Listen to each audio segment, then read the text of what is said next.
The first thing I noticed was the number of vehicles. It was Friday morning, and I had driven to my lake cabin expecting to meet a locksmith. I was planning to replace the old locks, install better security, and finally start preparing the property for my daughter and her future child. Instead, I stopped my truck halfway up the driveway. There were 9 vehicles. A large camper stood beside the yard with its electrical cord running straight into one of my outdoor outlets. Smoke drifted from my grill. Music was playing somewhere near the porch. And then I saw a stranger walk out of my front door with a towel around his neck. But none of that was what truly stopped me. It was the banner. Someone had stretched a professionally printed sign between the porch posts. It said, "Kofer Family Lake Days." That sign told me this wasn't some accidental family visit.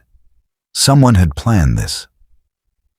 My name is Cyrus Ledbetter, though everyone has called me Cy for most of my life. I'm 69 years old, and I spent 38 years working as a land surveyor in Garland County, Arkansas. Being a surveyor taught me something people often forget. A fence isn't necessarily a boundary. A boundary exists on paper, in records, coordinates, markers, and deeds. A fence is simply something somebody decided to put in the ground. I've watched people slowly take over pieces of property without realizing or admitting what they were doing. First, they mow a few feet beyond the line. Then, they put something there. A woodpile becomes a shed. A shed becomes the corner. Years pass, nobody objects, and eventually the law can become complicated. Silence can become expensive. My wife, Wilhelmina, Billy to everyone who knew her, understood that cabin better than anyone. She found it back in 2003 near Lake Ouachita.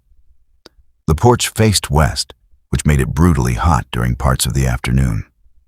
But at sunset, it became one of the most beautiful places I'd ever seen. Billy had a white ironstone pitcher that belonged to her mother. Every summer, she filled it with wildflowers. After Billy died 5 years ago, following complications from heart surgery, I couldn't bear staying there. So I maintained the place instead of enjoying it. I paid someone to mow. I checked the pipes during winter. Once a month, I opened the windows, ran the faucets, swept the porch, walked the dock, and left before the memories became too heavy. Then my daughter Lainey told me she was pregnant. Something changed. Suddenly, I could picture a child running toward the lake in an oversized life jacket. I could imagine Lainey sitting on the porch with her baby. I could almost see Billy smiling somewhere in the background. So I decided to bring the cabin back to life. I called a locksmith, a cleaning crew, a security company, a dock worker, and Reuben, a painter I'd trusted for decades. I thought I was preparing the cabin for my family. I didn't realize someone else had already decided it belonged to theirs. And when I saw those 9 vehicles, I understood that I wasn't walking into a family gathering. I was walking into a situation that had been planned long before I arrived. But I still hadn't seen the one thing in that yard that hurt more than the strangers, the vehicles, or the banner. And when I finally noticed it, I almost forgot how to breathe. Outside the restaurant, my father didn't seem angry. That was the strange thing. He adjusted his coat, looked at the street, and simply said, "You didn't have to do that." "Yes, I did," I told him. He paused before giving me the kind of small smile he always gave when he didn't want to make a big deal out of something.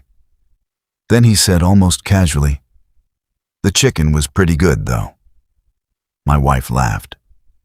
I couldn't, not yet. Later that night, my father and I sat together in the hotel lobby. We avoided talking directly about the dinner.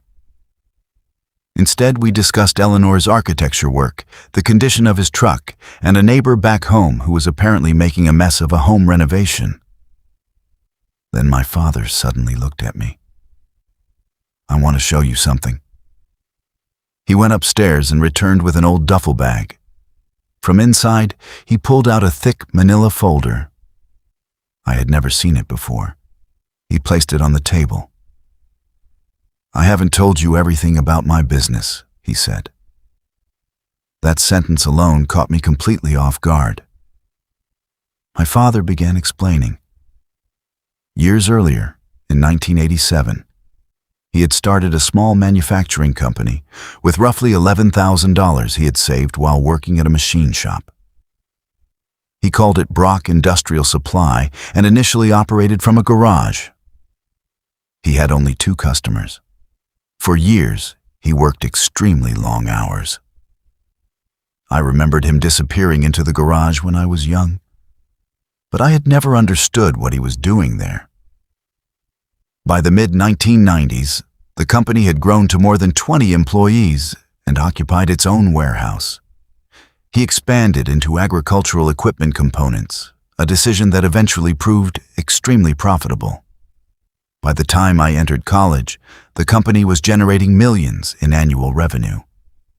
I stared at him, but he wasn't finished.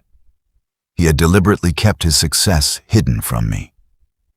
He explained that he had watched money destroy relationships within his own family. He didn't want wealth to become the foundation of my life. He wanted me to discover my own abilities, make my own mistakes, and build something without depending on a safety net I didn't even know existed. That explained everything.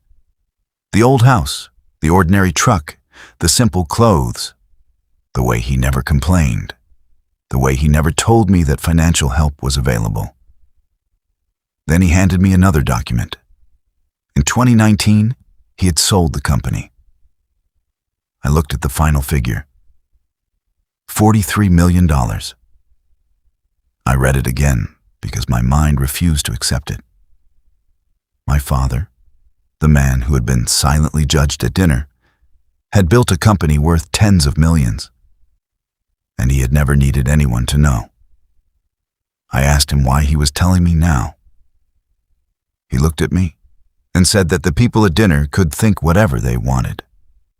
Their opinions didn't change who he was. He hadn't lived simply because he was unsuccessful. He had lived simply because that was the life he chose. That night, I barely slept. I thought about every sacrifice I had remembered from childhood. The school trips I missed, the clothes I didn't have, the student loans I carried after college. Then I realized something painful. My father hadn't failed to give me more. He had intentionally refused to make my life dependent on his wealth. The next morning, Eleanor called. She had spent the night thinking about what happened. Then she told me something I never expected. She had returned Griffin's engagement ring. And her reason had nothing to do with money. She said she had watched how Griffin's family treated my father and realized that she didn't want to spend her future surrounded by people who measured someone's value by appearances. But there was still one final conversation waiting for me. And when my father prepared to leave Philadelphia, he gave me one last piece of advice. One sentence that made me understand why he had hidden his fortune from me for all those years. What my father really wanted me to understand. The next morning, Eleanor told me she felt strangely relieved. She had loved Griffin, but the dinner had forced her to see something she had been avoiding. She realized that the problem wasn't simply one rude comment from his sister. It was the silence that followed. Nobody defended my father. Nobody challenged the disrespect. And that told her more than any argument could have. She returned Griffin's ring. I told her that the decision belonged to her. She had to live with it, not me. She understood. Before leaving Philadelphia, my father and I walked through the hotel parking garage. He carried his old duffel bag over one shoulder and a coffee in his hand. He looked exactly the same as he had the day before. Nothing about him had changed, except I knew the truth now. I told him I was still struggling with what I had learned. Part of me was amazed. Another part was frustrated that he had kept something so enormous from me for decades. He listened quietly. Then I asked him what I was supposed to feel. He looked at me and said, "How about grateful?" I didn't understand. He explained that I had built my own life without knowing what stood behind me.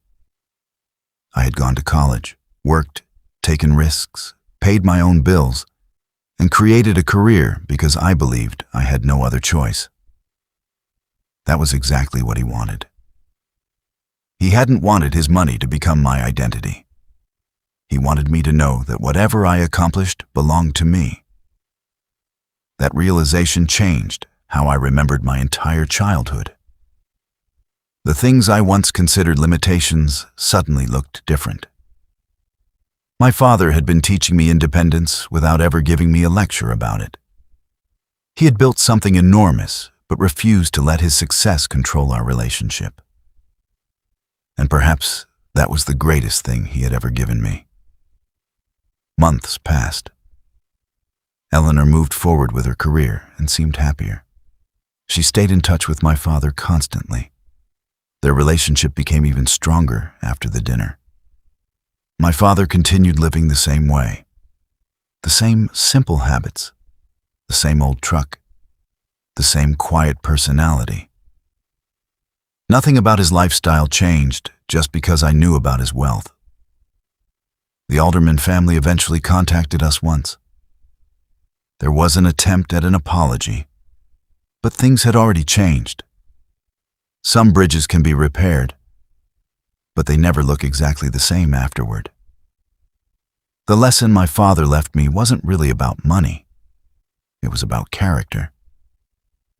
He could have walked into that restaurant wearing an expensive suit and announced exactly how successful he was. He could have embarrassed everyone at the table. He could have used his wealth to prove them wrong. But he didn't, because he didn't need to. The people who judged him thought his quietness meant weakness. They were wrong. His restraint came from knowing exactly who he was. That night, I stood up because I couldn't watch my father be humiliated. But afterward, I realized something even more important. He had never needed me to protect his worth. His worth had never depended on what anyone else thought. And that may be the most powerful lesson a parent can leave a child. Build your life so completely that other people's opinions cannot take anything away from you. My father had done exactly that. And after all those years, I finally understood the man who had raised me.